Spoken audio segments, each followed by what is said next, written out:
Joe, we continue doing our picks every single week. We bring these up on Wednesdays, and I just want to go ahead and go to this first before we get to actual picks. Here is the standings as they sit at the current moment. I am 13-7, and you are 9-11. You are on a little bit of a skid here right now. You last week was the worst week that you've had on Ruffino and Joe show when it comes to picks. You were 3-7, dog water, and it started off in the first game. I forget what game we picked last week, and it started off bad for you. Arkansas, because I had that pick right, but Sam Pittman doesn't know how to coach his. Wasn't there a game on Thursday that you it was North Carolina? It was Northwestern Duke, and these aren't even games that I had. They were just vast blowouts. They were just huge separations. No, they were games that the teams that I pick had chances to win them and did not finish. So this is where I stand. I just the worst luck that I've ever had on a week. So you're not going to be able to gain up much traction on me this week because we got a lot of the same picks. There's only one going to be difference here. But let's look at the picks that we have for this week. If you're listening on audio, I'm very sorry. But if you're on YouTube, you can see this. Joe, we got LSU versus South Carolina. Both of us picking the Tigers in this one. I come back to what I said the other day. Whenever Brian Kelly is backed up against a wall and he really needs a win, I give him credit. He always shows up in those situations. Doesn't always show up in the big games, but whenever he needs to get a big win, I think that this is a situation where it's going to be close. They're dealing with a lot of adversity, but I feel that they're going to pull out to victory in a close one against South Carolina.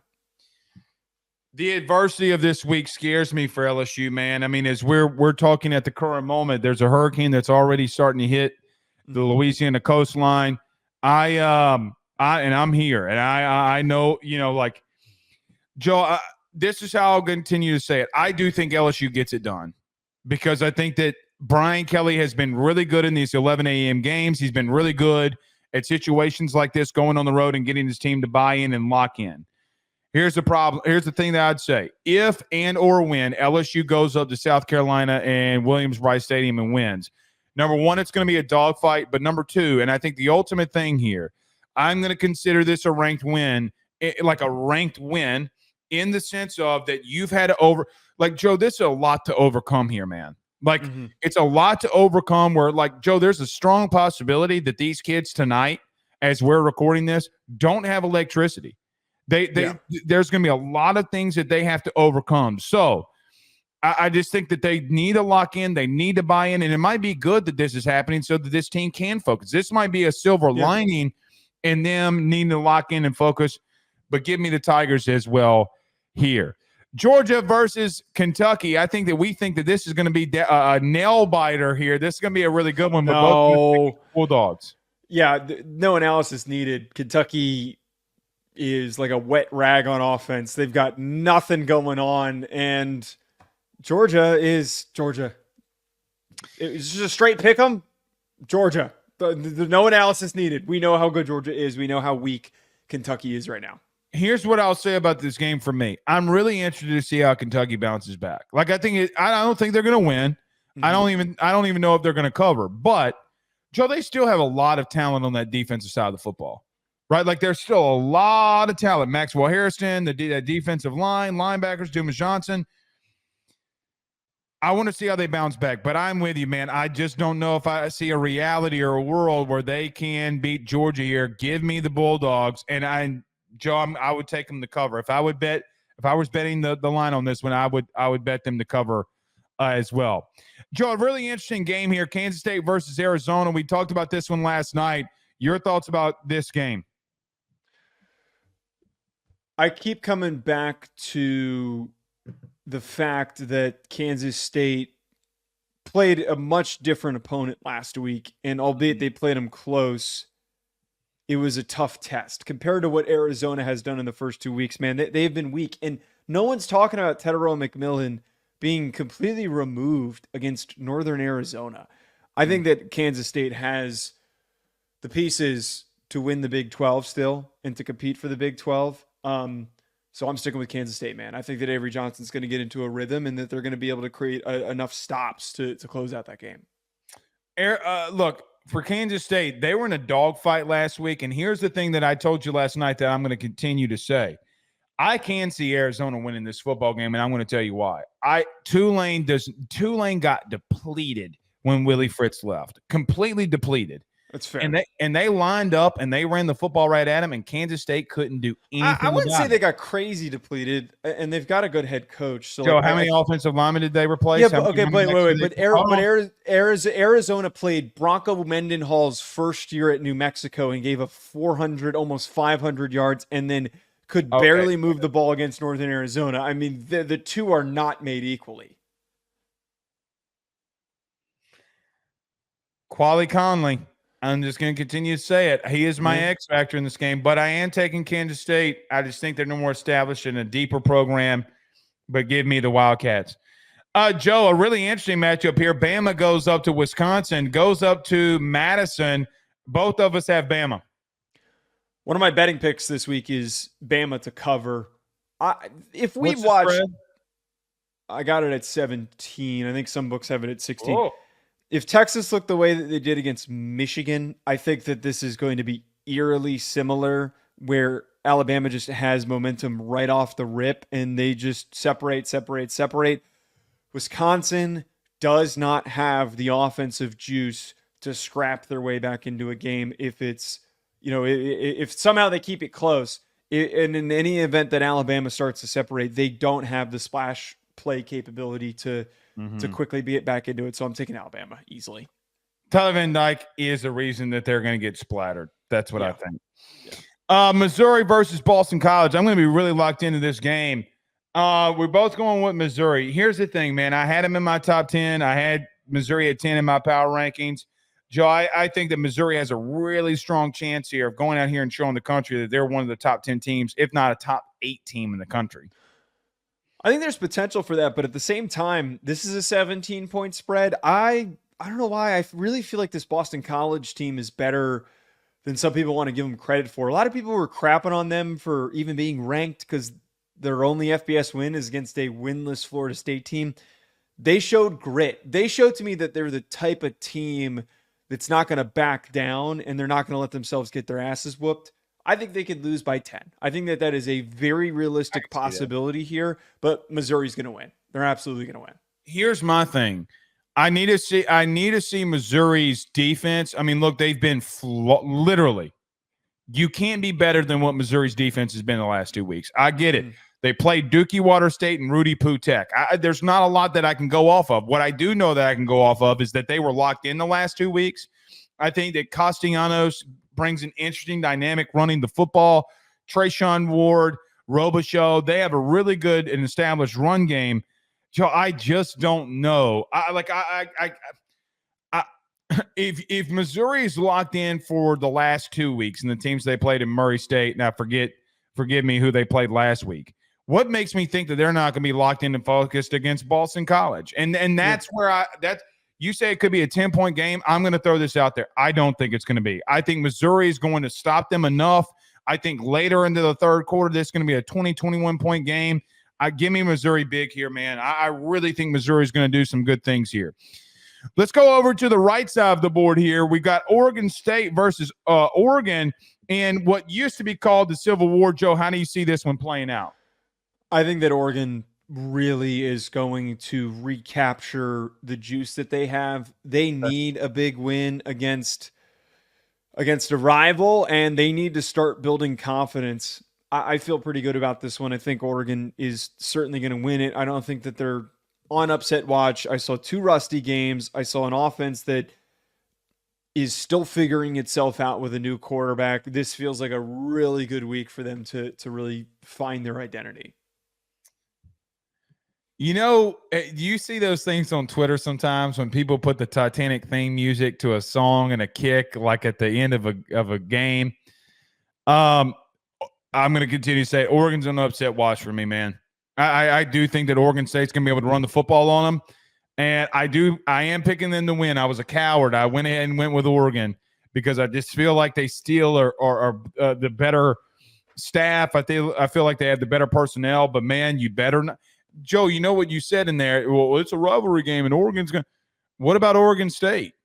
They have been completely written off in all of this.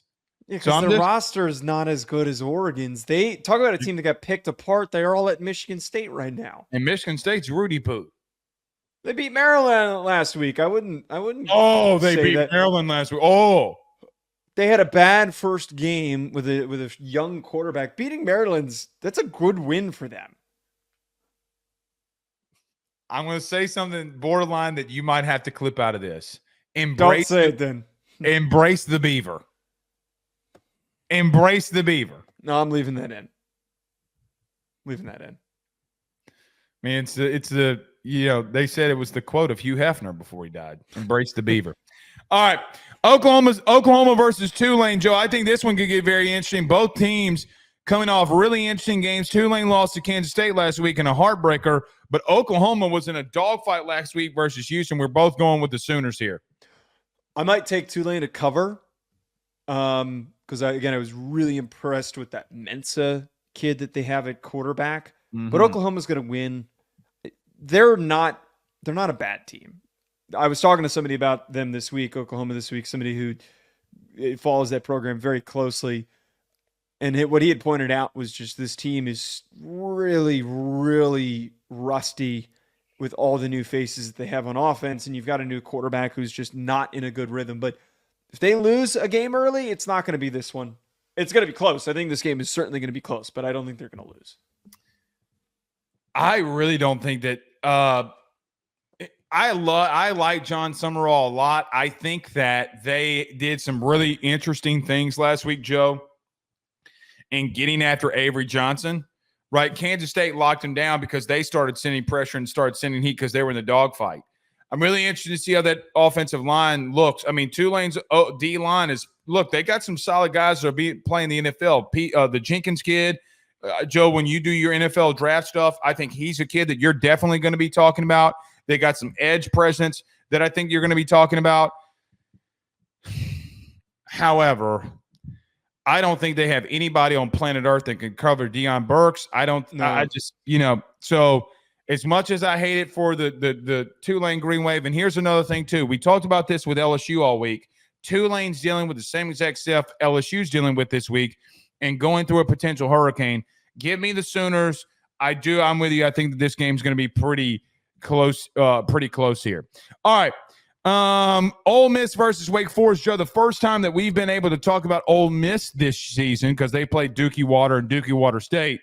Your thoughts on Ole Miss versus Wake Forest? Yeah, Wake Forest is Dookie Water Tech, apparently. They're not much higher up on the scale of tough opponents. This game also doesn't really require much analysis. We know how good Ole Miss is.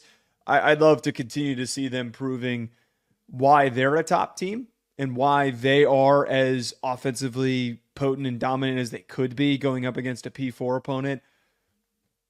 No brainer. They're going to beat Wake Forest. I would probably just echo the same things that you do. Here's why I'm going to be locked into that game. For one big thing that you said, this is a P4 opponent and you haven't played any. Let's see like you've been beating the dog crap out of Furman and all these other teams. Well, I mean, the competition gets a little bit better. So let's see what you actually can do. Jackson Dart has been through 2 weeks, a Heisman contender, but he's been a Heisman contender because, Joe, they're not playing anyone. Yeah. Right. So I want to see how that running game looks. There's so many questions I have about Ole Miss, and I agree with you. I think that they win here.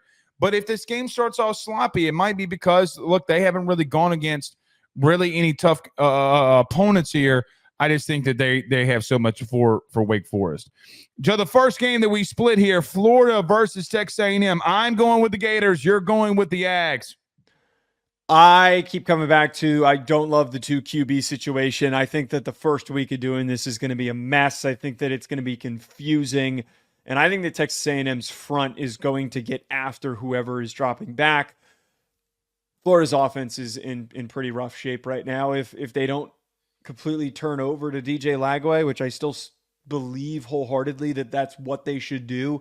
But give me the team with the better defense and a more stout defensive line to find success and to beat Florida. Here's an interesting stat for you. This came from one of our listeners on AYS this week. Texas A&M has not won a true road game in the SEC since 2021. They're 0-10 in their last 10. Crazy. They're 0-10 in their last 10 road games in the SEC. Give me Florida, give me the points, and let me tell you why. I know their defensive line's looks really good, and they've created a lot of havoc. Nick Scourton, against Notre Dame was kind of, be honest with you, a non-factor, right? Like he didn't really do much. Didn't really do a whole hell of a lot last week either. I'm with you on the 2 quarterback system thing, and I'm with you. Talked to somebody at Florida this morning, and I'm going to roll with it. I asked if I could somewhat roll with this. I think they are going to go DJ Lagway the whole way, unless things I think unless things get really bad, I think Lagway is going to be the guy. For that reason alone, I think Billy has backed off in the corner, and I don't like when guys and teams and coaches are backed off in a corner. Elko does not need this game more than Billy Napier does, this game being at home. If this game was in College Station, I would probably take Texas A&M, to be honest with you. But it's the first true road test for Mike Elko. I'm willing to be wrong on this one. I will say this until I'm blue in the face. And I said this last night, I have absolutely no idea who wins it. Zero clue. No clue whatsoever.